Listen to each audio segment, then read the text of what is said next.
Donc je vais vous présenter le parcours numéro 1 dans sa globalité. La première épreuve va être l'épreuve de la poussette. Donc la moto sera déjà positionnée ici. Normalement niveau réglementation c'est la roue arrière au niveau de la ligne. Donc nous on va parler de plaque arrière au niveau de la ligne, comme ça vous laisse une petite marge d'erreur. Vous mettez la moto droite, vous débéquillez. On pousse la moto, on dépasse entièrement les deux premiers cônes avec la moto. Nous, en tant que piéton, on peut très bien passer en dehors des cônes, ça ne compte pas. Et surtout, il ne faut pas que la roue avant dépasse la ligne blanche. Ensuite, pour la marche arrière, vous reculez la moto. Donc, comme je disais, on va emmener la plaque au niveau de la ligne arrière. Hop, et on rebéquille. Suite à ça, l'inspecteur vous donnera la notation, c'est-à-dire 2 pieds ou 3 pieds, en fonction si c'est bien réalisé. Donc là, j'ai le droit à 3 pieds. Ce qui donnerait le droit à 2 pieds, c'est éventuellement on renverserait un cône avec la moto, on sortirait des lignes, où on ferait tomber la moto. La chute sur cette épreuve de la moto n'est pas éliminatoire, ça vous donnera le droit à 2 pieds. Ensuite, donc là on va avoir le parcours numéro 1. Je vais faire tout le parcours puis je vais guider en même temps. Le chrono va s'enclencher une fois que la roue arrière va franchir les 2 premiers cônes et va s'arrêter une fois que la roue arrière va franchir les 2 cônes après les piquets. Donc là on part sur l'ensemble du parcours, donc du coup peu importe où on a le droit de mettre 3 pieds. Donc là mon chrono s'est enclenché. Surtout n'hésitez pas à mettre les pieds plutôt que de sortir au niveau des lignes. Donc là je suis toujours dans le chronomètre. Ce qui permet là éventuellement sur le petit couloir de prendre son temps. Donc là le chrono s'arrête ici. Quand la roue arrière franchit les 2 derniers cônes. Ensuite on passe dans l'évitement à l'envers. Une fois qu'on sort de l'évitement, pour un mémo technique, on va passer entre le point blanc et le cône. Après, si vous passez en dehors du point blanc, c'est pas très grave, mais ce qu'il faut, c'est surtout ne pas contourner le cône. Donc, je passe entre le point blanc et le cône, comme ça, c'est un petit mémo technique. Pour les 2 parcours, on arrivera à ne pas confondre. J'essaye de venir arrêter la roue avant entre la ligne blanche et le cône bleu. Une fois que la roue avant, elle est passée la ligne blanche, donc elle est dans cet espace-là, on a le droit de mettre autant de pieds qu'on veut pour s'arrêter. Ensuite pour repartir, donc ça c'est une zone neutralisée, on a le droit de mettre autant de pieds qu'on veut jusqu'au dernier cône, même si la moto elle est forcément en dehors. Pour les questions que j'ai de façon régulière, pour mon arrêt, mon pied s'il n'est pas dans la zone, on s'en fout. Ce qui compte c'est la roue avant, entre la ligne blanche et le cône bleu. Donc là je repars, j'ai le droit d'accompagner avec mon pied jusque là. Ensuite j'ai jusqu'au premier cône du slalom pour faire demi-tour. Donc soit je l'enchaîne, soit je prends mon temps, mais ce qu'il faut c'est surtout pas les dépasser là-bas. Une fois que j'ai refait mon demi-tour, je passe cette fois-ci après le cône bleu. Donc pareil, on est entre le cône bleu et le 3e cône du slalom. Je viens faire mon demi-tour et j'arrive sur mon freinage d'urgence. Donc la première, 2e, 3e.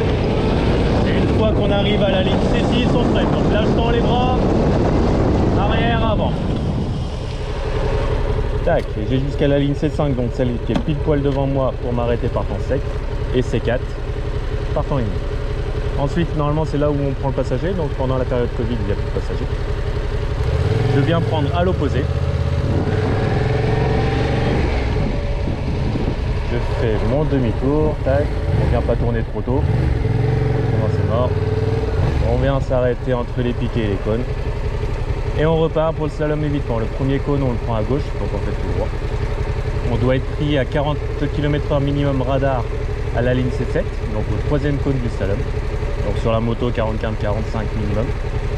Ce qui veut dire qu'après le cône et avant le cône, on s'en fout au niveau de l'allure. Ce qui compte, c'est au 3e cône.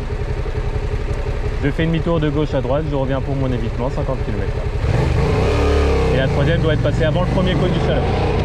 Peu importe l'allure. Donc là, vous voyez, on se positionne bien. Et hop, on prend un peu d'élan. Et là, j'arrête d'accélérer, ça sert à rien.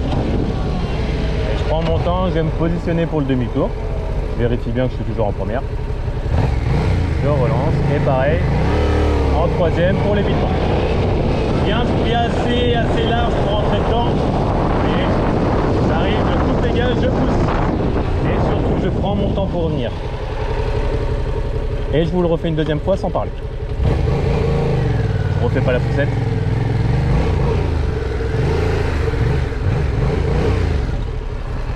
Tac. Donc le chrono s'enclenche, on fait notre lent. Ah, sans parler, je vais quand même donner 2-3 conseils. On vient prendre le plus large possible pour se trouver le plus droit possible face au piquet. Et là on prend notre temps.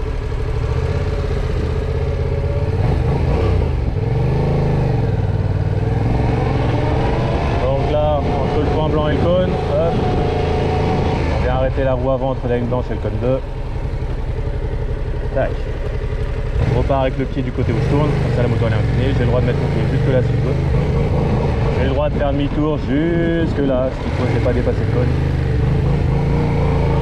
Et là il n'y a pas d'allure, on fait ce qu'on veut.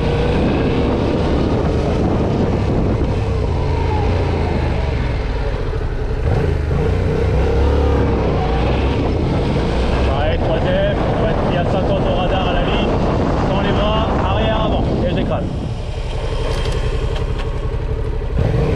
Je prends à l'opposé. Je fais demi-tour, j'emmène bien large ma roue avant. Je marque un temps d'arrêt, slalom évitant. 40 au troisième cône.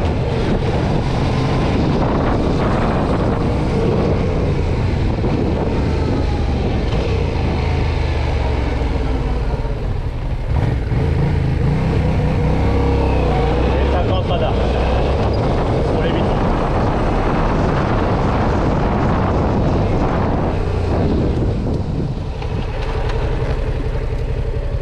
Pour l'évitement, je ne l'ai pas précisé, mais il y a le droit à une marge d'erreur de 5 km/h, donc 45 minimum. Donc pas besoin d'aller très très vite, 50 sur la moto, ça suffit. Voilà.